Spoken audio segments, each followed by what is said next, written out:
Access to medical care is becoming more and more of an issue here in Guam, and it doesn't even matter if you have the ability to pay. It's getting harder to see a doctor, to get an appointment, or to get the specialty care that you need. So I want to show you a growing solution to a growing problem.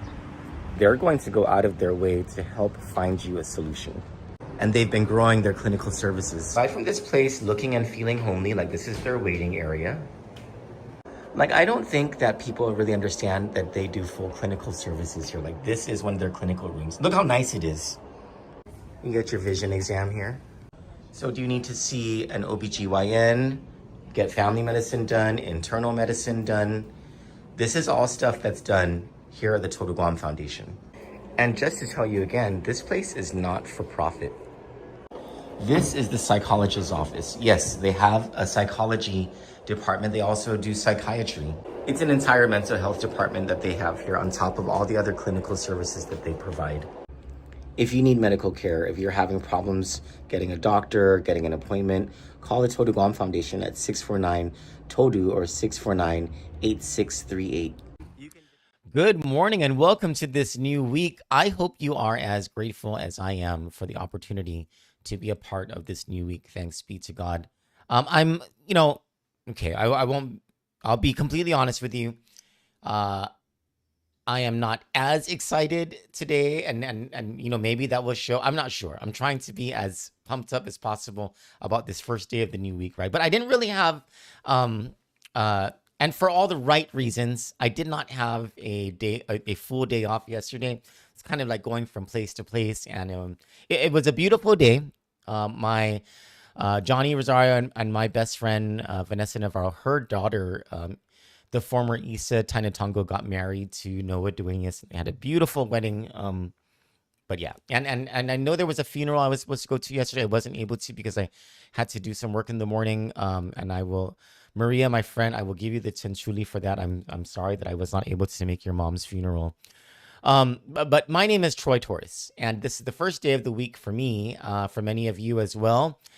It is the Sunday news analysis. Now, this is the only day of the week where the morning news show on Kandit is not on a schedule. But every other morning from Monday to Friday, this show is at 8 a.m. And the evening show every day from Sunday to Friday is at 7:30 p.m. And that's either the Troy Torres Show or the Michael St. Nicholas Show. And as this year progresses, there are going to be other shows that take over for the evening shows. I plan to phase myself almost completely out of the evening shows. And God willing, and the Lord keeps me another year, next year I plan to phase myself incrementally out of the morning shows as well. But welcome to this new week. There are, unfortunately, not so great things to talk about today. The first thing we're going to talk about is this, the roll-off of 7,000 people from the SNAP program come June. That's just in a couple weeks.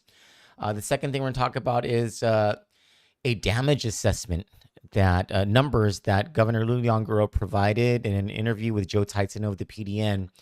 We haven't seen the letter yet. We haven't seen what these details are. But of the $435 million in damages, according to this story, only $21 million of that is private sector damage. The rest apparently public sector damage. Let's talk about whether we're going to get individual assistance and SBA loans for through FEMA if a major disaster declaration is declared. And then that will feed into a third discussion about a bill, legislation that Senator Tony Addott has that will create a disaster relief fund. It's almost kind of like the rainy day fund, but something that is separate. We'll talk about these things on the other side of this commercial break. Please do stick with us. It is a short commercial break.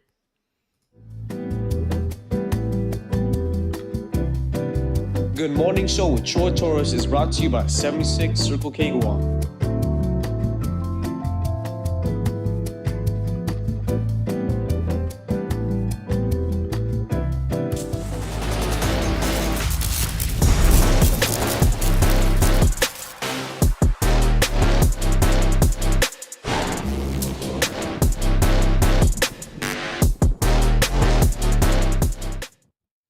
I plan to talk about this in greater detail in the Troy Torres show tonight and bring you the legislative hearing, the budget hearing by Senator Chris Duenas and Health Committee Chairwoman Senator Sabrina Salas Matsinani, where Therese Areola, the Director of Public Health, told the senators that come June, because of the new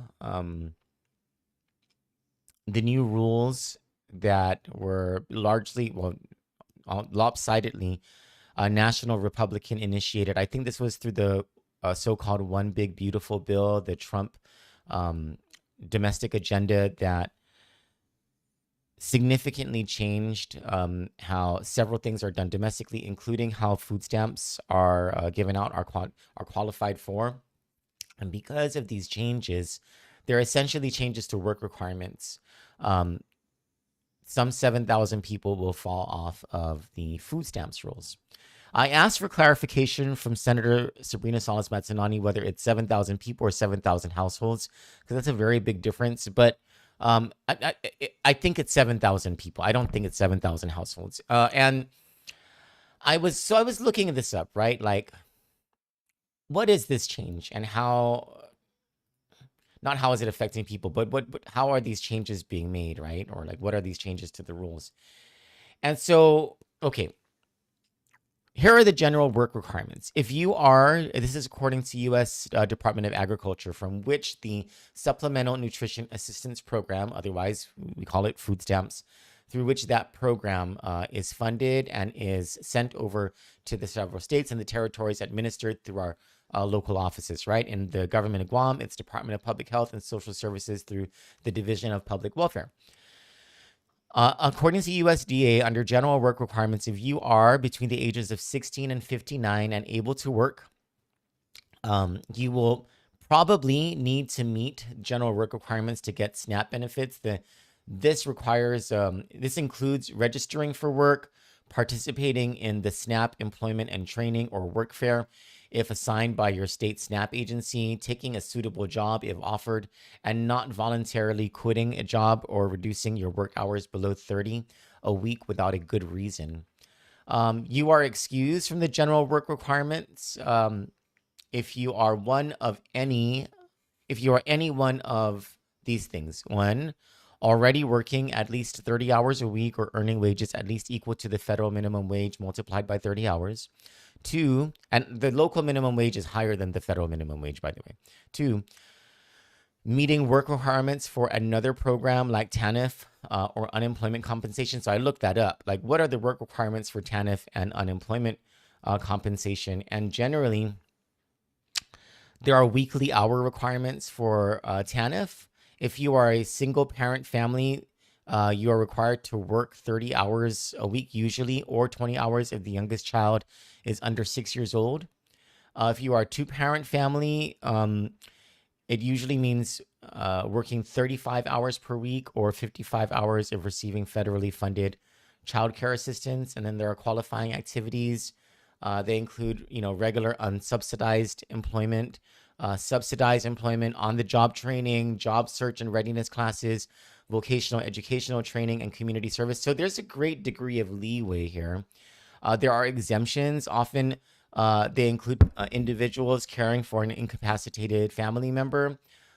If you have a medical or mental health incapacity, or you're a single parent who's unable to find affordable childcare for a child under 6. And so that's an important distinction to make here, right? Like, the federal government is saying you got a child under the age of 6, you've got some kind of issue.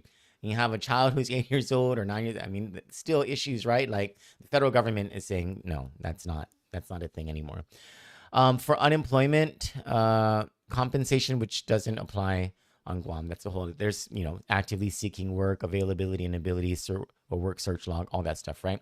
Okay, so that is under general work requirements. Also, you're excused from the general work requirements if you're unable to work due to a physical or mental limitation. If you have a child who's under 6 or taking care of an incapacitated person, I'm sorry, not having a child under 6, but taking care of a child under 6, or an incapacitated person.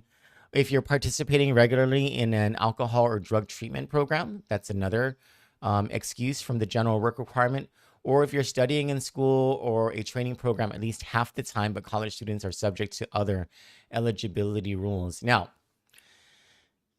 that's for people generally who do have dependents. There's another category for people who don't have dependents. If you are on SNAP or qualified for SNAP otherwise, and you don't have dependents, you're called an able-bodied adult. And there are able-bodied adult work requirements that the federal government recognizes. If you are ages 18 to 54, you are able to work, you don't have any dependents, you might need to meet both the general work requirements and an additional work requirement as an able-bodied adult worker in order to get SNAP for more than 3 months in a year. You can meet this work requirement by doing any one of the following. Work at least 80 hours a month. Work can be for pay. It can be for goods or services, for something other than money. Unpaid or as a volunteer. You can participate in a work program at least 80 hours a month. A work program could be SNAP employment and training or another federal, state, or local work program. For example, I would imagine the AmeriCorps program would qualify as something, right? I think you still get paid under AmeriCorps, but it's like an employment and training program. You can participate in a combination of work and work program hours for a total of at least 80 hours a month. You can participate in workfare for the number of hours assigned to you each month. The number of hours would depend on the amount of your SNAP benefit. You're excused from the able-bodied adult work requirements if you are any one of the following things. You're unable to work due to a physical or mental limitation. You're pregnant. You have someone under 18 in your SNAP household. You're excused from the general work requirements.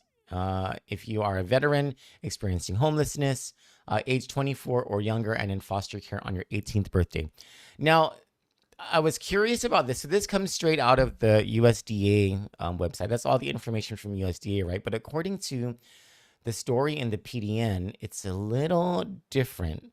So this is what, and right before this show began, Senator Sabrina Salas-Manzani, she sent me the link to the public hearing. So we'll play that tonight. I didn't have any time to load it now, but also I wanted to play that tonight and not this morning. But I was having a problem finding it because I don't know what's wrong with the legislature's YouTube, but it's now more difficult to find things on there. So thank you to Senator Salas-Manzani for finding that and sending that over to me. This is what Joe Titano wrote from his reporting of what Therese Arreola, the Director of Public Health, said at the hearing. Nearly 7,000 people will lose food assistance starting June 1 because of the new work requirements. Public Health is also preparing for the rollout of disaster SNAP. Okay, we'll get to that. That hasn't been approved. The new work requirements for SNAP became law through the One Big Beautiful Bill that Donald Trump signed on July 4, when I turned 45 years old last year. Federal rules have long required able-bodied adults without dependents aged 18 to 54 to complete at least 80 hours of work or community service a month. But the act raised the age cap for the work requirement to include able-bodied residents aged 55 to 65. Hold on, because USDA's website says something totally different. Maybe this website wasn't, no, it was updated August 29, 2025. So I don't know why. I think we need to ask Therese Arreola why there's a discrepancy between what she's saying at the hearing and what the USDA website says is the age requirement for the work requirement and time limit for the able-bodied adult worker or adult without dependents thing. Anyway, going back to the PDN story. Veterans, the homeless, and individuals up to 24 who turned 18 in the foster care system will also have to comply because of the changes. So that's also not what the USDA website says. The USDA website says that veterans and the homeless are generally excluded from that work requirement.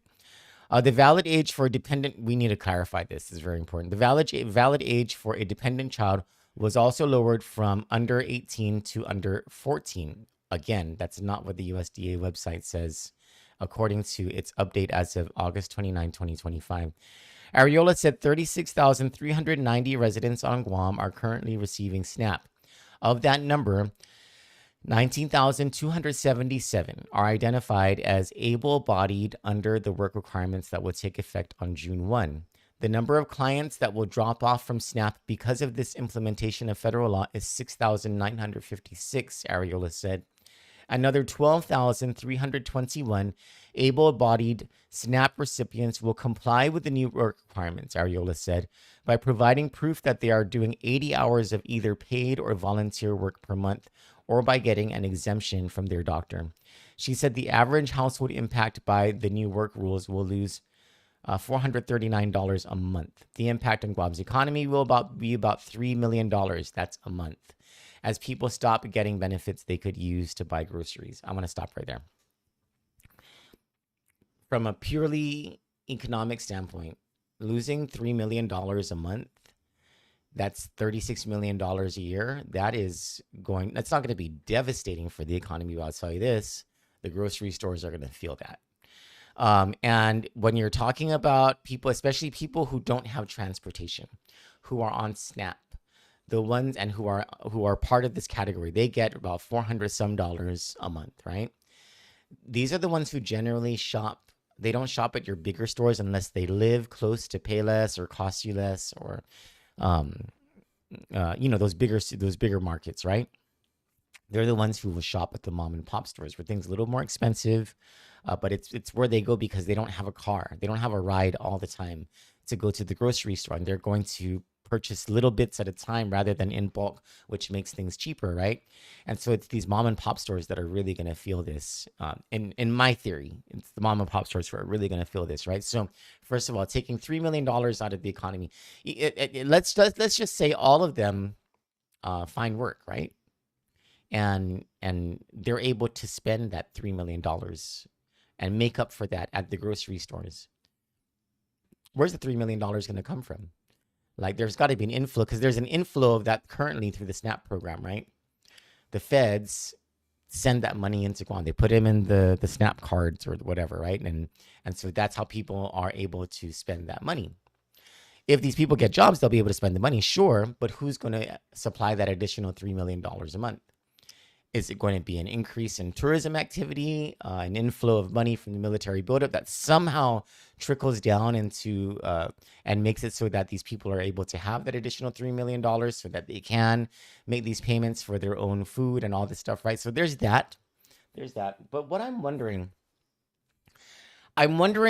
whether this is going to be helpful in some kind of way in the long term. Now, hear me out. I am certain that this is going to hurt some people who, through no fault of their own, need this assistance. And I have no doubt that this is going to hurt people, some people who are going to need to grind even harder than they already do in living through the poverty that is for them, because they don't have transportation, and that severely limits their ability to do things. We don't have a reliable public transportation system, so it's not like we can be like, oh, take public transportation, it'll be all okay. No, we can't even, that's not even a thing, right? We don't even have proper sidewalks in most of the places for people to go walking. But I also know, because we cannot be blind to a reality, right? That at least some of these people in this category are taking advantage of the system. And it is that way a lot because of meth use. And for some people, it is easier, it is more economically advantageous for them to not have a stated a above market, a non-black market income, as in, an income that's taxable. a job or to do volunteer work or whatever, and to be busy instead, being a middleman, being a small-time drug user, and making money that way in order to feed your habit. At the same time, because you don't have a reported income, you are able to receive SNAP benefits. And those SNAP benefits are what generally feed the family, yourself and your minor child. And, you might be part of this disqualification because your child is no longer under the age of 6 or whatever these new rules are when we get them clarified, right? So, the SNAP program, for all intents and purposes, has been a, what do you call that? When you're an enabling factor for some drug users. I mean, if we're being 100% real here, this is the truth. And I know some people on the left, and I'm a pretty progressive person, are going to be upset that I would raise this as an issue. But I mean, I'm not lying. This is something that we as a community need to confront as a truth. Is there are a lot of able-bodied adults without dependents and able-bodied adults with dependents who 100% can go and get a job, or can go and volunteer, or can go and do a combination of both. And for the longest time, they haven't. And so have these new Trump rules, while they are going to hurt people who should not be hurt, are they actually going to be better for the drug problem in the long run, specifically here in Guam? I don't know how it is in any other place, and I'm not going to pretend that I know how it would be in any other place. But I know about what drug use is here in Guam, because I used to be on drugs, so I've seen this. And I'm from here, and most of you who are watching this live here and are from here, and you know what I'm talking about. And so I'm curious how this pans out. But I also lament, and I'm also worried about how this works for everybody else who is not in that category. And I have to imagine, of the 7,000 people who are going to lose, I don't think most of them are in that drug category. I think most of them are just in that struggle category. And most of them are trying, most of them struggle with this. It's not the easiest thing in the world to be poor. You have there are all types of things that poor people have to deal with that people who aren't poor don't even think about, and I mean, and this is not just about whether you have running power and water and all that. This is just a whole host of issues that people who are below a certain lifestyle threshold have to deal with on a daily basis that make everything so much harder. And so, in the lens of those of us who are even in the lower middle class, who don't quite understand this, right? From our lens, we don't see it on when what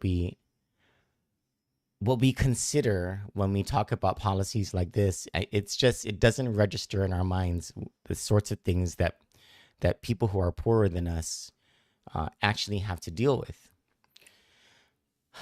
I've seen some of it by witnessing, the struggle certain people go through, and I've also witnessed very much people able to work, people who are smart, people who have skills that would be needed in the workforce, shy from the workforce or from getting that legit job, whatever it is, because they're busy in the meth world. I mean, it is what it is, and it is actually a thing. And so I wonder, is this something that might, for at least that small fraction of the 7,000, assist? And could it help to lift us further away from the meth crisis that we've been in for several years? I don't know. I'm not sure. I think it's an experiment that we're going to see play out. But this hits on June 1, apparently. I'll try to get, because the information coming off of this is different from the information coming off of U.S. Department of Agriculture's website. So I need to ask for a clarification. But tonight on the Troy Torres Show, we'll play the actual hearing where we'll hear what Teresa Arreola actually said and the questions that were asked. On the other side of the commercial break, we'll talk about Governor Leon Guerrero's supposed revelation of $435 million in damages from Sinaku and how that's going to lead to a request for a major disaster declaration. As of now. We have not heard from the governor's office whether the letter has been sent, but tomorrow is the deadline for it. We'll talk about that on the other side of this break. Stick with us.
Can I tell you what I hate the most about Super Typhoon Sinlaku? And this is going to sound extremely superficial because it is and trite compared to what everybody else hates about Super Typhoon Sinlaku, is that I gained a lot of weight because of it. And it was because I know, right?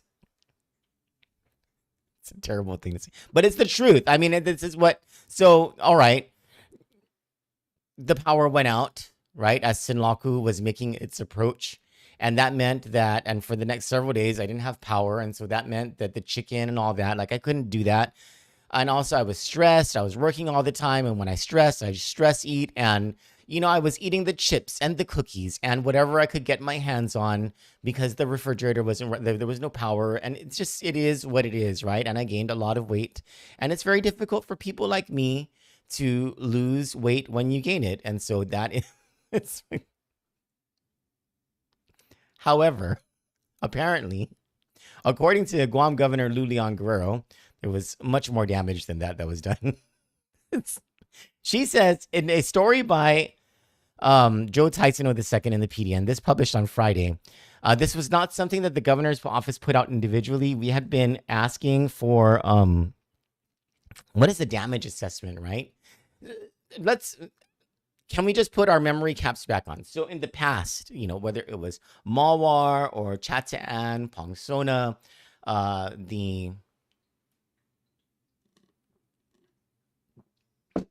what's that other one? The one that kind of came to Guam. I think it was Dolphin. Yeah, Dolphin. There was another one that really went closer to Rhoda, but there was still some damage on Guam. Anyway, after all of these storms, there were damage assessments done, and the damage assessments were done within days. And we are still clueless in the media as to why it took nearly a month for the government of Guam to come up with a damage assessment. Matter of fact, we don't even know that this is real. We understand from reporting by Joe Tyson because he spoke with Governor Leon Guerrero after a proclamation signing or something like that, and she was the one that said, it's $435 million. I mean, if the governor is saying it, right, it's probably what's going to appear in a report. But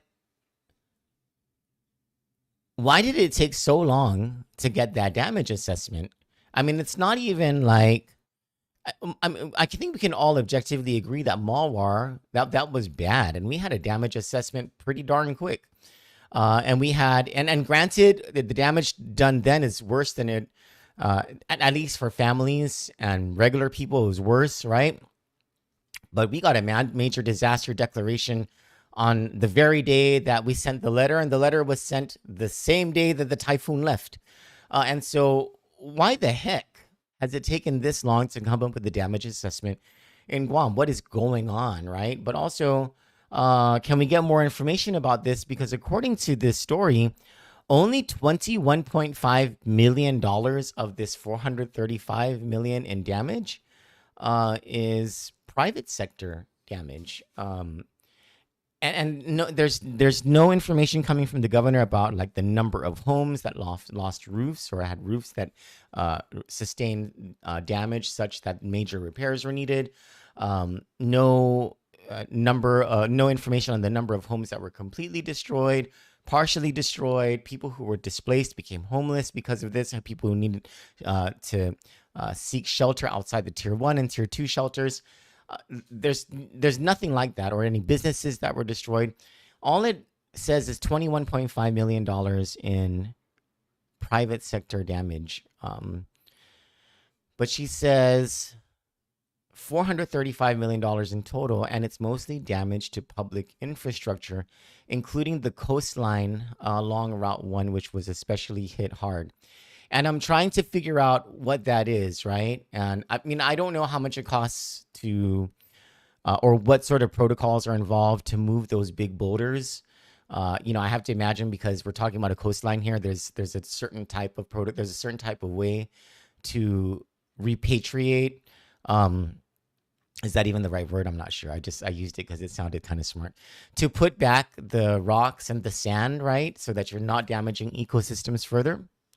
There's got to be something. Guam Coastal Management Program, something. Someone's got to be regulating that, right? So I don't know if that's why, or the assessment of public infrastructure, especially around 1, is such a big thing. It was that inundation, right? So it's like putting back what the inundation caused, the sand, the rocks, the big boulders. But was anything damaged? Were like, I don't know, retaining walls, were they damaged or something by the boulders that were being, I don't know. There's not much information here, but I find it hard to believe, because according to this story,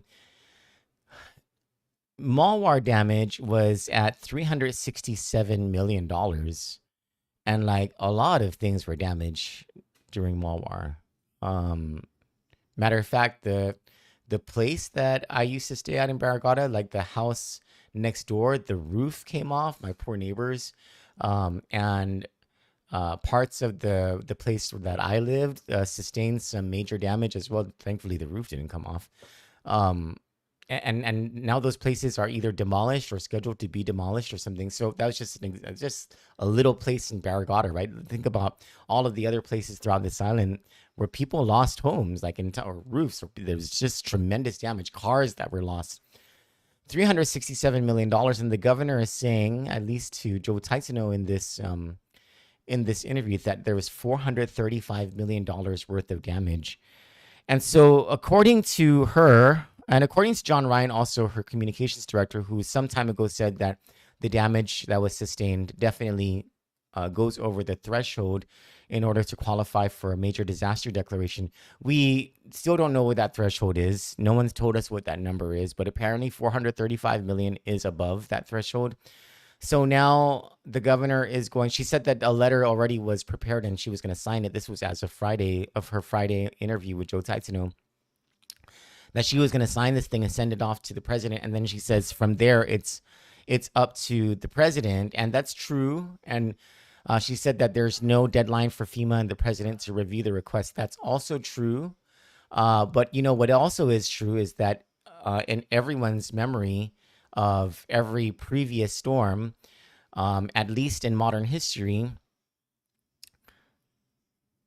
a major disaster declaration was declared on the same day or within 24 hours of a governor submitting it to the federal government, as in signed by the president. It looks like the governor's office is managing expectations here and telling us that there's no deadline, and emphasizing that. But the governor says it would be on their side to move it expeditiously, but believe me, we are going to monitor it very closely, and we will continue to follow up every day to get a quick turnaround decision. I want to know, why the heck, if you're expecting the Trump administration to make a quick turnaround decision, and if they do, that'd be wonderful, right? Especially if they say yes, and it opens individual assistance and SBA loans for anyone who sustained damage during Sinlaku. But why did it take so long for the local government to do this assessment so that we could ask for this money? Like, what is going on with the government? Because it's not just this; it's like all these other things that are just wrong. And is this the 8th year syndrome? Is this, the people who are supposed to be working have 1 foot out the door, or even 2 feet out the door?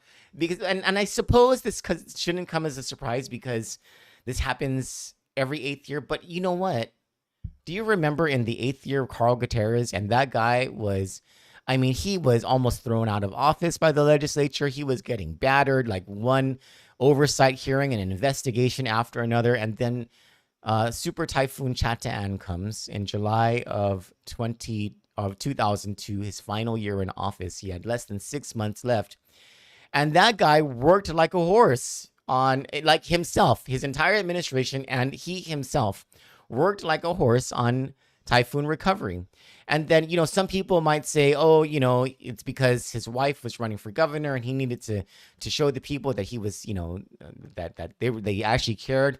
All right, explain to me then, after his wife lost in the primary election that year, and he was no longer going to be the governor. He had no longer had any sway over the government because a Republican was going to come in, Felix Camacho, in January of 2003 to take over from Gutierrez's Democrat administration. Why? When Super Typhoon Pongsona came in December 8 of 2002, did Gutierrez and his administration work like horses again to help with disaster recovery, or to lead our island through disaster recovery, at least until Felix Camacho and his administration took over? So I don't know that we get to give the administration a free pass here. And I think we need to know why the heck did this damage assessment take so long? And also, how the heck is it $435 million? Like, where is this $435 million worth of damages? It doesn't sound right, does it? Like, it doesn't. Like, where is, like, is it in the jungle somewhere where we can't see it? Or is there a portion? Is there like a magical corridor that leads us to another section of Route 1 Marine Corps Drive so that we are not able to see it, but only unicorns and fairies can see all the damage that there was and that's in this damage assessment? I don't know. But $435 million seems a bit off. And the fact that it's mostly public infrastructure and not private infrastructure, it's like, I don't know. We'll talk about an idea. Well, it's not just an idea. It's a bill that Senator Tony Ade has that would, in the future, I guess, have money stored away so that people who are affected by a future disaster have access to funds that would be kept up lock and key and subject to appropriation in the future, so that people aren't waiting for things like a major disaster declaration in order to access some help. We'll talk about that on the other side of the commercial break. Stick with us.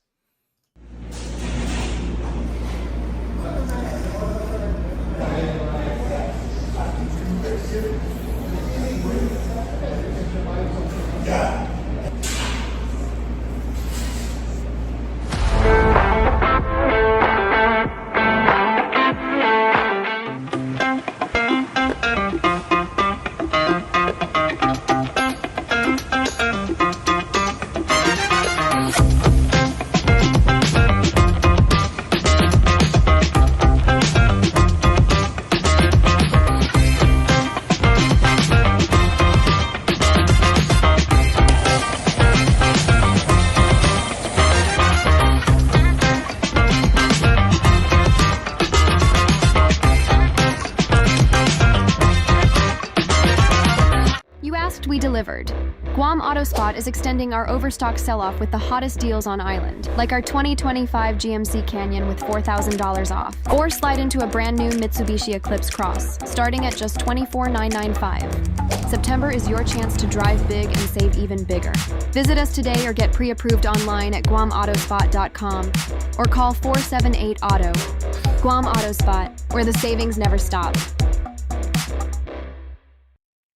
I think I'm getting my groove back. I think as the minute goes by in this show, I'm getting more and more excited about this being the first day of the week. I'm not sure. But, my excitement level on Sunday sort of drives the rest of the week. And I'm trying to get, I think I just need a vacation. But I know I can't take one because of all the obligations that we have to, like, I have to have these shows because we have advertisers. And I don't know. I need a break. Anyway, let's help me to get excited, everybody.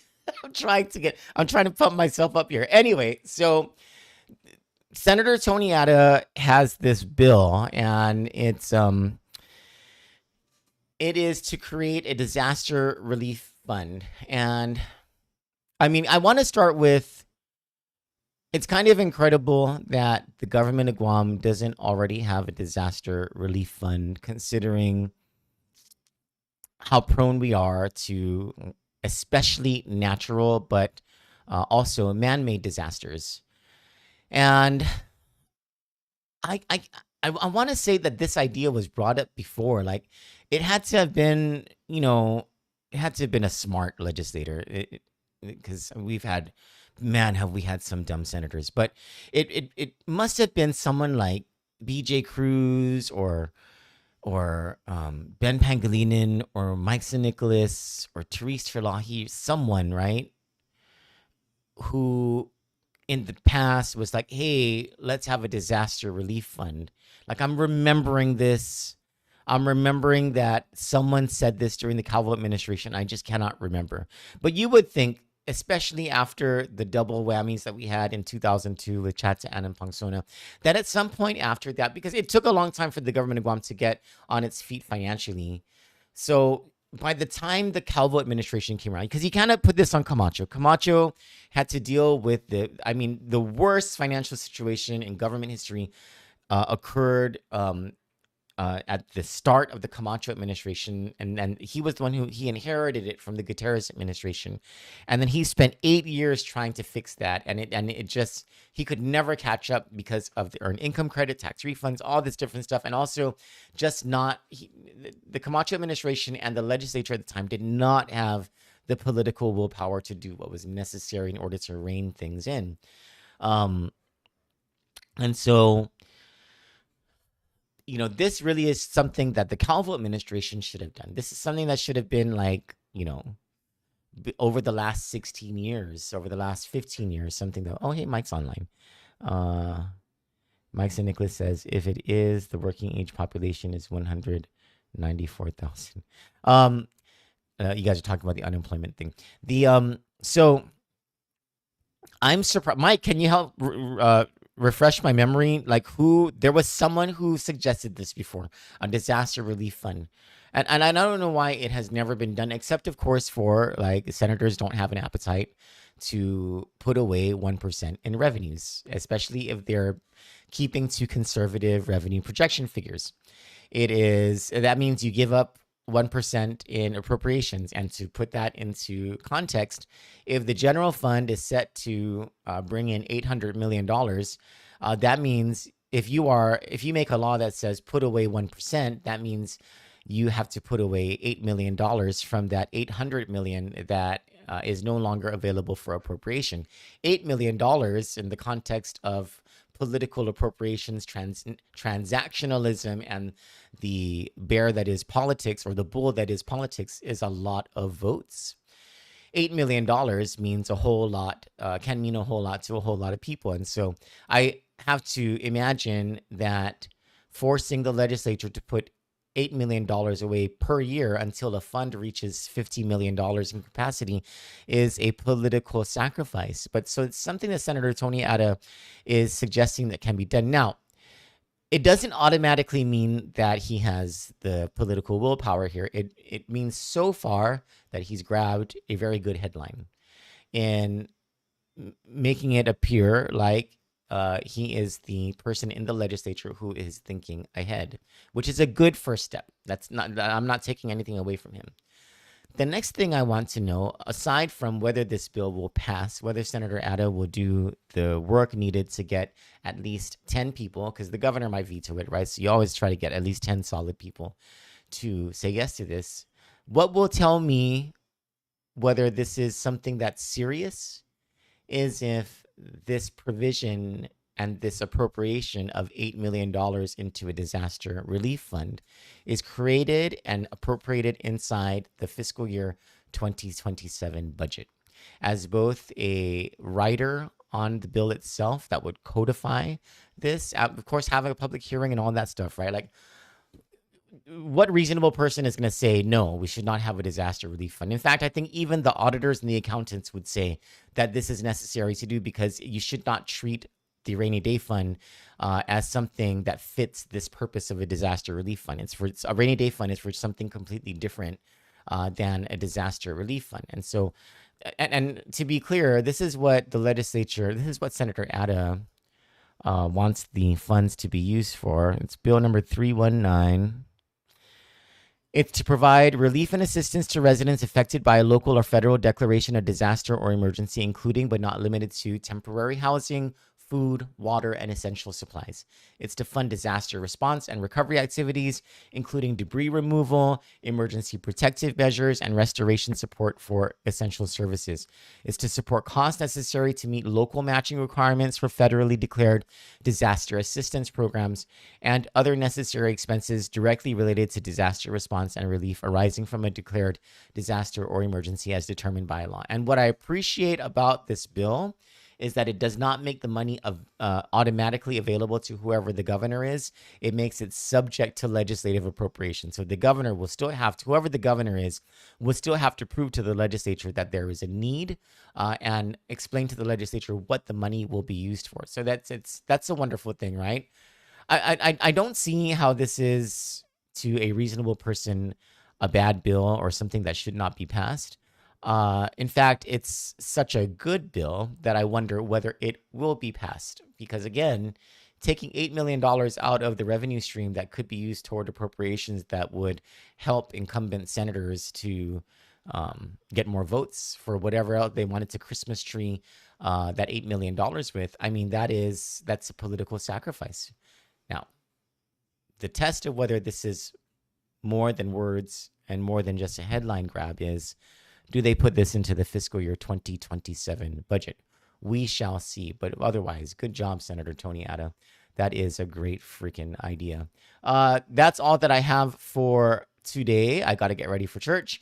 You all have a wonderful day. I appreciate you so much. Stay tuned for the Troy Torres Show, where we'll delve a little deeper into this issue of 7,000 people losing food stamps and bring you footage from that oversight or that budget hearing that Senator Chris Duenas had in conjunction with Senator Sabrina Salas-Mazzanani, where Teresa Arreola explained what's going to happen once June comes around and these 7,000 people lose their food stamps benefits. For Kandit News, I'm Troy Torres. You all have a wonderful day. God bless you, and thank you for joining me.